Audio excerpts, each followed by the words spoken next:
So you've identified your high-performing internal employee, you're ready to promote them, but what first? One of the biggest pitfalls that a lot of newly promoted folks find themselves facing is when they struggle to hold their now former peers accountable. And that goes to the people that they're buddies with and enemies alike. So what do we do to set up that new person for success? Which, I'm not a fan of cliches, but another way to say it is, how do we keep this from blowing up in their face, your face, and sort of ruining the morale of the entire department? There's a couple things you can do. One is you've got to be coaching this new leader. You cannot let them run off into the sunset managing this new department. You've got to work with them closely. You need to, ahead of time, get a lay of the land of who they're going to be managing. Like, okay, let's talk relationships. What's already established? Who do you know well? Who do you not know well? What's some past history that we need to be aware of that who you're going to be managing? And then talk about how to work through that. Someone that they're friends with. And what I'm getting to is that you need to actually have this newly promoted person have a one-on-one meeting or very small group meetings with everybody they're going to be managing as much as it logistically makes sense. But in those one-on-one meetings, addressing that individual dynamic.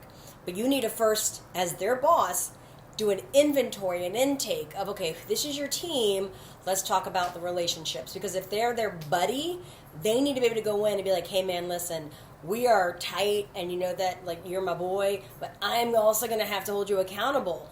And what's great is that this newly promoted employee knows these people. So open it up, put the elephant on the table and be like, and you and I both know that you're not a fan of doing the checkout form within the night. So what are we going to do to make sure that that's done so I don't have to talk to you about it, right?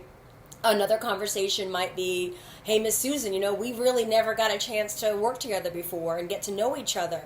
As your new leader, what can I do to support you? What can I do to help you do your best job possible? Or you have somebody that you have some negative past history with. That new leader is now going to have to circle back to that person who's now their direct report and even, it doesn't matter who was wrong, who was right, they're going to have to eat a little crow, and I hate the phrase be a bigger person, but they're going to have to go in and be the leader and go to this new direct report and be like, you know, I am here to support you. I really want our past to not impact what you need from me as your new leader. And try to stay away from things, verbiage like subordinate, boss even, like your new leader or maybe your new supervisor. But we really want to de-emphasize hierarchy, particularly as we're just getting into this new transition. What the second thing, so this is the third thing. So the first thing is that you need to do an inventory with that person, your new employee who's been promoted, get the dynamics. They need to go have a meeting one-on-one with everybody, but then also go out with the whole group message, a consistent one that everyone's hearing at the same time of, these are the new dynamics. And I have been promoted from within, and that means that, you know, before we could hang out and do this, now what you can expect of me is this. And so less of what you need to expect from them in this moment, but this is more about as your new leader, here's what you can expect from me.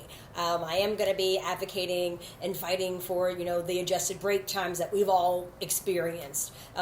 You can still expect confidentiality from me, that you can talk to me and that I can be a resource, and I'm going to take issues privately to my leader and, you know, work through whatever we're going through. You can expect me to still be out there, you know, sleeves rolled up, you know, side by side. But you can also expect if I'm in my office a lot. Part of my new role is I'm going to be in a lot of meetings. Trust me, I'm going to be seeing which meetings I don't need to be in, and I'd love to get out of them. But you do need to expect to see me in more meetings and not as much FaceTime as we're used to. Start with those 3 steps. Of course, I'm here as a resource as you continue to promote from within, which is an awesome tool, but make sure that you do it right by them, because it could turn out to be a less than ideal experience, and that's like literally the last thing we want.